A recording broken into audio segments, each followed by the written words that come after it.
অভ্যুত্থানের পর শপথ নিয়ে নানা চ্যালেঞ্জ মোকাবেলা করে ডক্টর মোহাম্মদ ইউনূস সরকারের এগিয়ে চলার এক মাস আজ নিয়মিত সাধারণ মানুষের সমর্থন, রাজনৈতিক দলগুলোর সহযোগিতা ও আন্তর্জাতিক সমর্থন রয়েছে এ সরকারের।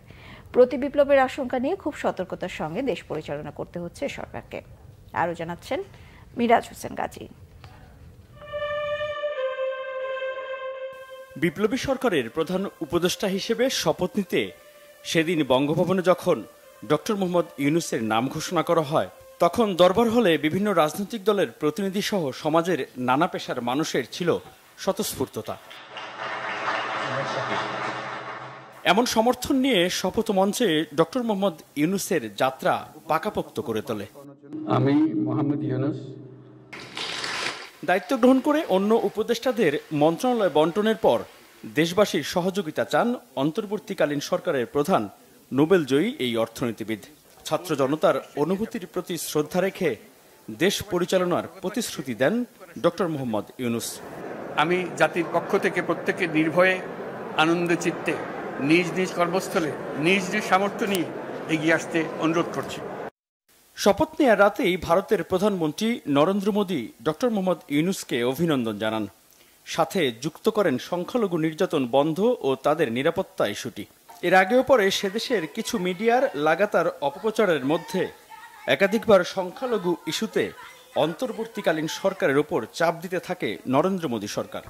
বাংলাদেশ মে जो कुछ भी हुआ है उसको लेकर যদিও এর মধ্যে বাংলাদেশের গণমাধ্যম অনুসন্ধান করে উদ্ঘাটন করে সংখ্যালঘু নির্যাতন ও মন্দিরে হামলার যে ঘটনা হাসিনা সরকার পতনের পর ইস্যু করা হয়, তার বেশিরভাগই সম্পূর্ণ মিথ্যা।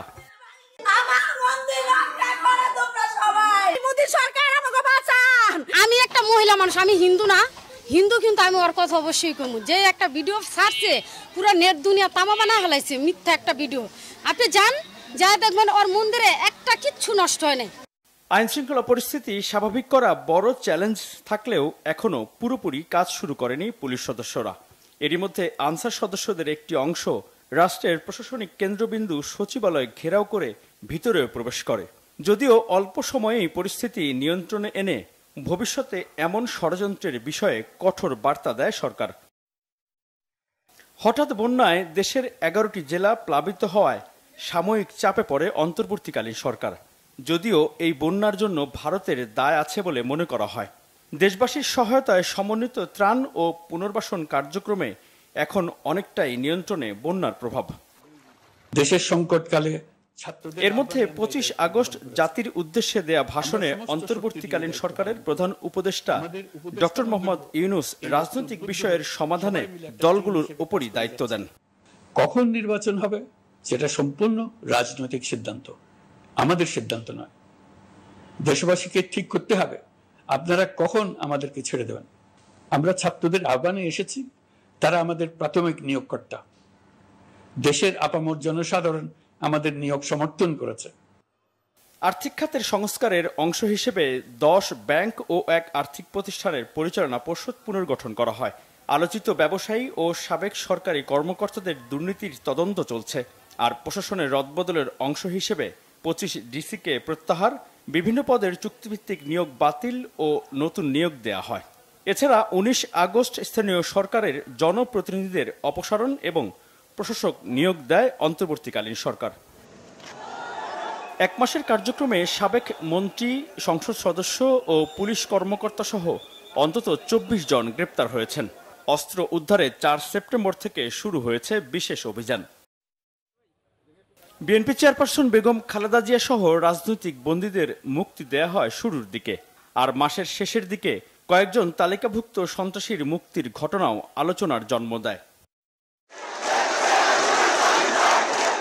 ছাত্র জনতার আন্দোলনে নিহতের ঘটনায় জাতিসংঘের মাধ্যমে তদন্তের প্রাথমিক কাজ শুরু হয়েছে, আর সাংবিধানিক প্রতিষ্ঠানগুলোর সংস্কারেও কাজ করছে অন্তর্বর্তীকালীন সরকার।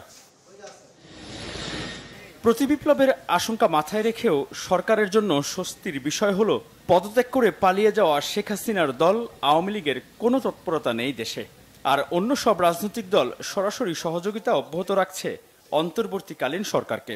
ছাত্র জনতা বিপ্লবের পরে আমাদের যে ইন্টারিম গভর্নমেন্ট আছে তারা ভালোই করছেন, এবং খুব দ্রুত সময়ের মধ্যেই তারা সমস্যাগুলো সমাধান করার চেষ্টা করছে এবং করেছেন অনেকগুলো। মিরাজ হোসেন গাজী, বাংলা ভিশন, ঢাকা।